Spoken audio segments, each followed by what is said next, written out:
Friends, आपका बहुत बहुत स्वागत है आपके अपने यूट्यूब चैनल महेशम क्लासेस में। फ्रेंड्स, आज हम लोग बात करने वाले हैं कैबिनेट मिशन भारत क्यों आया। तो इसके बारे में आज हम लोग बात करने वाले हैं और इसने क्या सुझाव दिए हैं। तो चलिए फ्रेंड्स स्टार्ट करते हैं। स्टार्ट करने से पहले फ्रेंड्स, अगर आपने अभी तक हमारे यूट्यूब चैनल को लाइक शेयर सब्सक्राइब नहीं किया तो प्लीज़ कर दें। चलिए स्टार्ट करते हैं। फरवरी 1946 ईस्वी में ब्रिटिश सरकार ने भारतीय नेताओं से विचार विमर्श के लिए मंत्रियों का एक शिष्टमंडल भेजा। मतलब जो ब्रिटिश सरकार थी उन्होंने 1946 में अपनी एक शिष्टमंडल को भेजा, भारत के मंत्रियों से वार्ता करने के लिए, विचार विमर्श करने के लिए भेजा। ब्रिटेन के प्रधानमंत्री श्री एटली ने घोषणा की कि हमारा विचार शीघ्र ही भारत को आज़ाद कर देने का है। मतलब ब्रिटेन के जो प्रधानमंत्री थे उस समय श्री एटली जी, उन्होंने कहा कि उनका विचार है कि भारत को बहुत जल्द ही आज़ाद कर देने का और अल्पसंख्यक दल को बहुसंख्यक दल की प्रगति के मार्ग में बाधा नहीं बनने दिया जाएगा। मतलब उन्होंने कहा कि जो अल्पसंख्यक हैं उन्हें बहुसंख्यक दल की प्रगति में बाधा नहीं बनने दिया जाएगा। यद्यपि उसने पाकिस्तान की मांग को ठुकरा दिया। मतलब उन्होंने जो पाकिस्तान की जो मांग हो रही थी उसकी मांग को ठुकरा दिया था। तथापि उसने यह सुझाव दिया था कि भारत में एक संघ शासन की स्थापना की जाए। मतलब उन्होंने सुझाव दिया कि भारत में एक संघ शासन की स्थापना की जाए जिसमें भारतीय प्रांतों के 4 क्षेत्र बनाए जाएं। मतलब जिसमें भारतीय प्रांत के 4 क्षेत्र बनाए जाएं। विदेश नीति, सुरक्षा एवं संचार को छोड़कर बाकी सभी विषयों में प्रत्येक क्षेत्र को पूर्ण स्वतंत्रता दी जाए और हर क्षेत्र का अपना पृथक संविधान हो।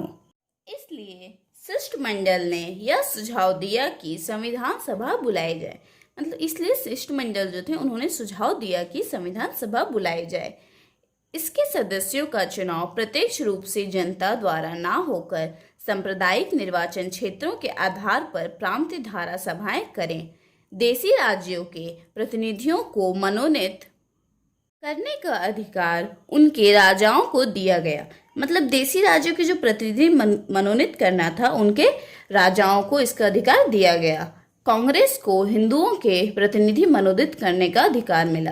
कांग्रेस जो थी उसको हिंदुओं के प्रतिनिधि मनोनीत करने का अधिकार मिला। तो फ्रेंड्स, यहाँ तक हमने जाना कैबिनेट मिशन भारत क्यों आए थे और उन्होंने क्या क्या कुछ सुझाव दिए। तो फ्रेंड्स, अब हम उनके सुझाव के बारे में और विस्तृत रूप से पढ़ेंगे। तो चलिए स्टार्ट करते हैं। कैबिनेट मिशन के सुझाव।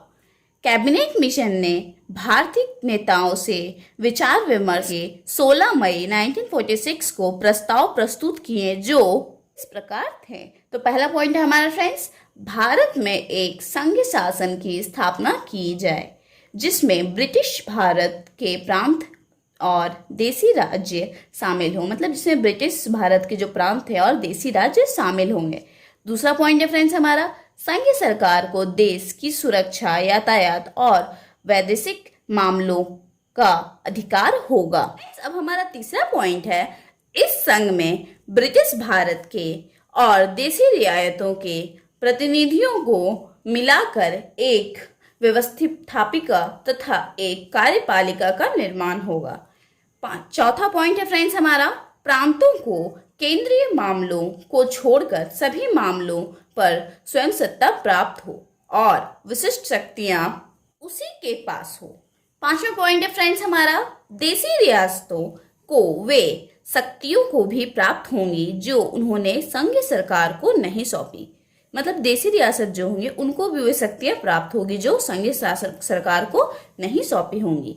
छठा पॉइंट है फ्रेंड्स हमारा, प्रांतों को छोटे और बड़े समूह बनाने का अधिकार प्राप्त हो और इन समूहों को व्यय के अधिकार होंगे।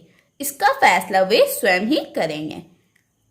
तब तक एक आंतरिक सरकार की स्थापना की जाए जब तक संवैधानिक सरकार की स्थापना ना हो। मतलब उन्होंने ये सब अपने सुझाव दिए।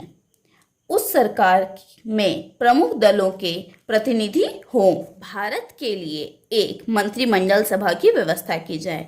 मतलब जो कैबिनेट लोग थे उन्होंने भी कहा कि भारत के लिए एक मंत्रिमंडल की व्यवस्था की जाए। तो फ्रेंड्स, आज की इस वीडियो में हमने जाना कि कैबिनेट मिशन भारत क्यों आया और इसने क्या सुझाव दिए। तो फ्रेंड्स, आज की इस वीडियो में बस इतना ही। हमारे साथ जुड़े रहें, लाइक करें, शेयर करें, सब्सक्राइब करें, कमेंट करें।